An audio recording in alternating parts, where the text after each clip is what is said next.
Okay, so France, New Zealand, Les Bleus versus the All Blacks, the opening match of the 2023 Rugby World Cup. The second half was a complete and utter collapse by New Zealand. They were in a very strong position after 43 minutes. There is a yellow card in there, which has had an impact. But after Penno's try, New Zealand just had a complete and utter collapse of discipline. They fell apart. I've never seen an All Black side just collapse like that. I didn't watch the Springboks record-breaking win over the All Blacks at Twickenham. Didn't watch that game, but I wasn't surprised the Springboks won necessarily, because the Springboks and the All Blacks is a proper rivalry. Both sides are top sides. But to follow it up with their next game with a similar performance says to me that there are issues with this All Black side.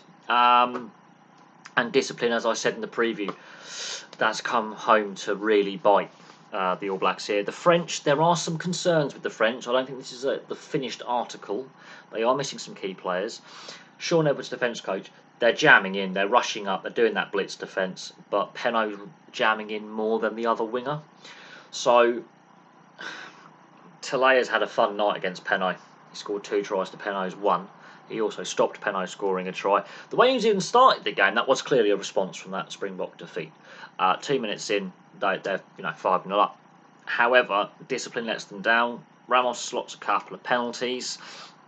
Muenga responds with a penalty. Ramos slots another penalty, and it's 9-8 at half-time, but the All Blacks are the better side at half-time. That's the weird thing. The better side's going in behind. France have ridden their luck. There's some wobbly moments in defence. There's been some line breaks, some chip and chase. New Zealand are flying out the blocks. They want to obviously unsettle the French, because they know if the French get on top and the crowd gets behind the French, it's going to be a long night. They want to get the crowd going against the French, turn the crowd against the team. There were moments where that was sort of happening, but they couldn't quite. The French wobbled, held, and then responded.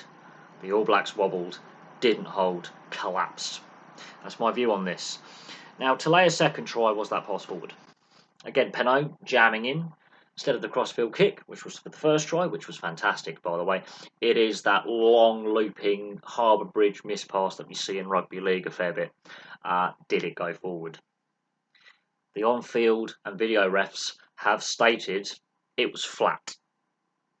The crowd didn't think so. Debatable, depending on which camera angle you look at. The All Blacks have got away with one there. Muenga has missed both conversions, leaving points on the field. Not that it would have made much of a difference. Penno's try comes a few minutes after Talaya has tackled him into touch, almost, and it is a great bit of defence. It's a great bit of wing play by both players. Penno's going for it. He's diving for that. Talaya just gets enough of his hand on the ball to knock it out. And I tell you now, if he doesn't go for the ball and he just tries to tackle the player, that is a try. Penno is a fantastic ball runner. He's very aggressive. You can play him on the wing. You can play him in the centres. You can play him at fullback. He's a very versatile player. He's found his own on that French right wing, even though his preferred position is outside centre. So he can play on either side of the field, either side of left, right, down the middle. But his try on 55 minutes, that's the momentum swing, because Will Jordan has a complete and utter brain snap and tackles Ramos in the air and is sin-binned. Now, because Ramos fell with not much force on his side and is not injured on the play, it's just a yellow. Now, there's this new review process of yellow cards and red cards. It can be upgraded or downgraded. They have an 8-minute spell in the 10-minute sin-binning, or the first 8 minutes of the 10-minute period, or 8 minutes in, to, let's say, downgrade a red or upgrade a yellow to a red. Now, Jordan, he's off the field. There's Ramos slots, penalty, not the penalty, and then Jaminet scores the winning try on 78 minutes. Caps it off, really. But from Penno's try to full time, the All Blacks collapse. The penalty count goes through the roof. They can't get down the other end. They look listless. They really completely and utterly fell apart. Now, the French performance, I'm going to give a 7.5 out of 10, because I think they're jamming in a little bit too much and too quickly and too early. And they looked a bit nervy at times. And I think Ramos's goal kicking normally is 100% on most nights. Occasionally, he's kicking about 80%. Tonight, he did leave points on the field. He missed some kicks that he would get on another day, possibly down to nerves.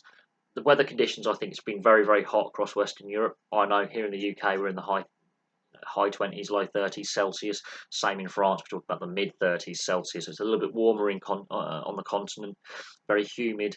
You could see that they had to have water breaks because it was over that temperature threshold. And I think that helped the French a little bit and hampered the Kiwis, the All Blacks. That humidity and temperature, I don't think the All Blacks were fully anticipating that in September in the Northern Hemisphere. I think the conditions might have had a part to play there. But the number of penalties, they were lucky to not have a second sin bin, honestly, in the second half. But disciplines cost them again. Carbon copy to what happened against the Springboks.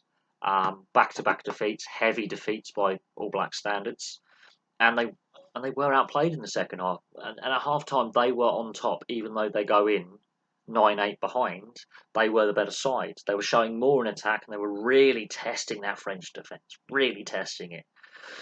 The French had their moments in the first half. It was a swinging momentum, but I think New Zealand were the better side by a fair bit.